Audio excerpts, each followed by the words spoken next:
નમસ્કાર મિત્રો, મારું નામ રોહન છે. હું 33 વર્ષનો છું અને એક પ્રાઇવેટ કંપનીમાં નોકરી કરું છું. હું મારી મમ્મી સાથે શહેરમાં રહું છું. મારા પપ્પા નાનપણમાં જ ગુજરી ગયા હતા, એટલે મમ્મીએ એકલા હાથે મને ઉછેર્યો છે. આજે હું જે કંઈ છું એ બધું મમ્મીની મહેનતનું પરિણામ છે. મમ્મીની ઉંમર હવે થોડીક વધારે થઈ ગઈ છે.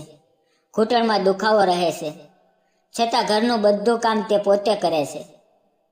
ઘણા દિવસો થઈ ગયા અને હું વિચારતો હતો કે મમ્મીને થોડી મદદની જરૂર છે. એક દિવસ હું ઓફિસથી થોડું વહેલો આવ્યો અને નજીકની એક નાની ચાની નાસ્તાની દુકાન પર બેઠો. ત્યારે મારી નજર કાઉન્ટર પર ગઈ.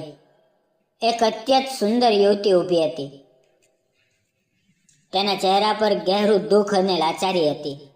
તે દુકાનના માલિકને ખૂબ આજીજી કરી રહી હતી. ભાઈ સાહેબ, મને કોઈ કામ આપી દો ને. હું ખૂબ ગરીબ છું, વિધવા છું, મારે ઘર ચલાવવું છે. માલિકે દુઃખી થઈને કહ્યું, બહેન, હું પોતે મુશ્કેલમાં છું, નહીંતર તને જરૂર રાખત. એ સાંભળીને તેની આંખોમાં આંસુ આવી ગયા. તે ધીમે ધીમે દુકાનમાંથી બહાર નીકળી અને ચાલવા લાગી. મને ખૂબ ખરાબ લાગ્યું. એક તરફ મમ્મીને ઘરનું કામ કરવામાં તકલીફ પડે છે, બીજી તરફ આ છોકરીને કામની જરૂર છે. મને લાગ્યું કે ભગવાને મને એક સંકેત આપ્યો છે. હું ઝડપથી બિલ ચૂકવીને બહાર નીકળ્યો અને મારી બાઇક પર તેની પાછળ ગયો. થોડે દૂર જઈને મેં હાથ ઊંચો કરીને રોકાણી. તે થંભી ગઈ અને ડરતા ડરતા મારી તરફ જોવા લાગી. મેં હેલ્મેટ ઉતારીને હસતા હસતા કહ્યું, નમસ્તે, મારું નામ રોહન છે. મેં તમને દુકાનમાં વાત કરતા સાંભળ્યા. તમને ખરેખર કામની જરૂર છે? તેણે ધીમા અવાજે કહ્યું, હા સાહેબ, ખૂબ જરૂર છે. મેં કહ્યું, મારું ઘર નજીકમાં જ છે.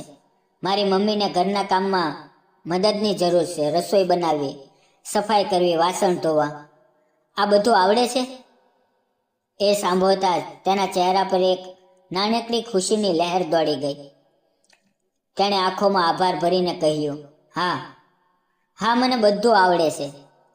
મેં કહ્યું, તો ચાલો મારી બાઇક પર બેસો, હું તમને ઘરે લઈ જાઉં. મમ્મીને મળો, તેઓ નક્કી કરશે. તે મારી બાઇક પર બેઠી. રસ્તાના શીશામાં તેનો ચહેરો દેખાતો હતો. એટલો ભો, એટલો માસૂમ. ઘરે પહોંચતા મમ્મીએ દરવાજો ખોલ્યો અને મને આ છોકરીને સાથે જોઈને ચોંકી ગયા. મેં બધી વાત મમ્મીને કહી. મમ્મીએ પ્રેમથી તેને અંદર બોલાવી, પાણી અને ચા આપી અને પૂછ્યું, બેટા, તારું નામ શું છે? તેણે ધીમા અવાજે કહ્યું, મારું નામ નેહા છે. હું વિધવા છું. મારા પતિ 2 વર્ષ પહેલા એક બીમારીમાં ગુજરી ગયા. અમારી પાસે કંઈ નહોતું, એટલે હું એકલી પડી ગઈ. સાસરિયાએ ઘરેથી કાઢી મૂકી. હવે હું મા અને પપ્પા સાથે રહું છું. મારે ઘર ચલાવવું છે, એટલે કામ શોધું છું. મમ્મીની આંખોમાં આંસુ આવી ગયા. તેમણે પ્રેમથી કહ્યું, બેટા, ચિંતા ન કર. અમારે પણ એક સ્ત્રીની જરૂર છે. હું તને 10,000 રૂપિયા પગાર આપીશ. સવારે આવજે, સાંજે જતી રહેજે. ઘરનું બધું કામ કરજે. નેહાના ચહેરા પર આશાનું કિરણ ચમક્યું. બીજા દિવસથી નેહા અમારા ઘરે કામ કરવા આવવા લાગી.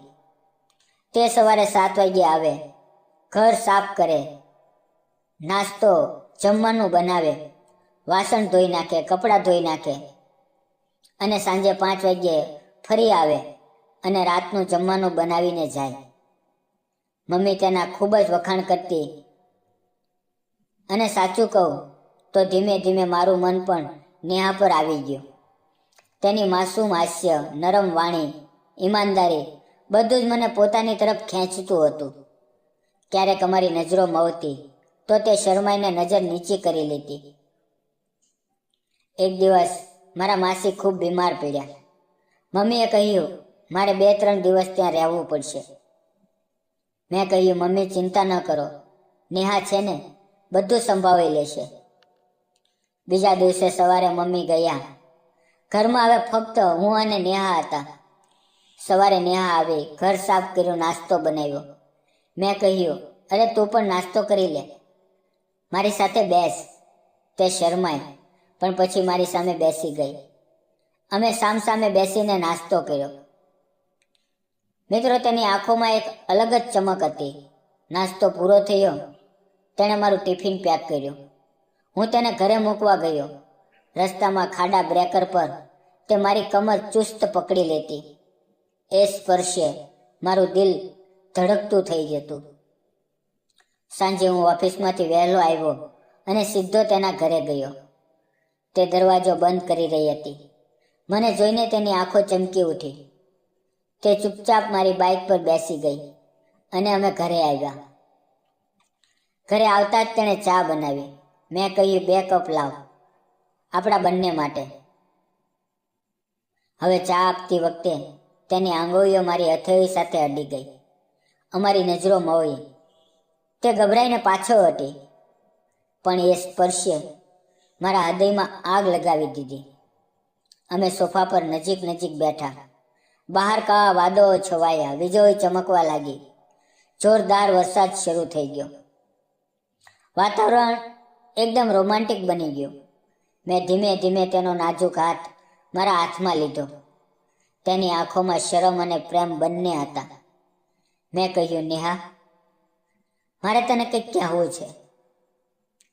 તે મારી તરફ જોવા લાગી. મેં કહ્યું, જ્યારે મેં તને પહેલી વાર જોઈ ત્યારથી જ તું મને ગમી ગઈ છે. હું તને દિલથી પ્રેમ કરું છું. મારી સાથે લગ્ન કરીશ? તેની આંખોમાં આંસુ આવી ગયા, પણ ખુશીના. તેણે માથું નમાવી દીધું. એ શરમમાં જ તેની હા હતી. રાતના 10 વાગ્યા હતા. વરસાદ હજુ પડતો હતો. મેં કહ્યું, આજે તું અહીંયા જ રહી જા. તે શરમાઈને હસી અને હા પાડી. બીજે દિવસે સવારે મમ્મી આવ્યા. મેં બધી વાત મમ્મીને કરી. મમ્મીએ હસતા હસતા કહ્યું, બેટા, નેહા ખૂબ સારી છે. વિધવા હોવાથી શું થયું? તેને પણ જીવવાનો હક છે. મને તો તે પહેલેથી જ વહુ જેવી લાગે છે. મમ્મીએ નેહાને બોલાવી, માથે હાથ ફેરવ્યો અને પૂછ્યું, બેટા, મારો દીકરો તને ગમે છે? નેહાએ આંસુ સાથે હા પાડી. હવે થોડા જ દિવસોમાં અમારા લગ્ન થઈ ગયા. આજે નેહા મારી પત્ની છે, અમારા ઘરની રાણી છે. તે ગર્ભવતી છે અને અમારા પ્રેમનું ફળ અમારી કોરમાં ધબકી રહ્યું છે. અમે બંને ખૂબ જ ખુશ છીએ.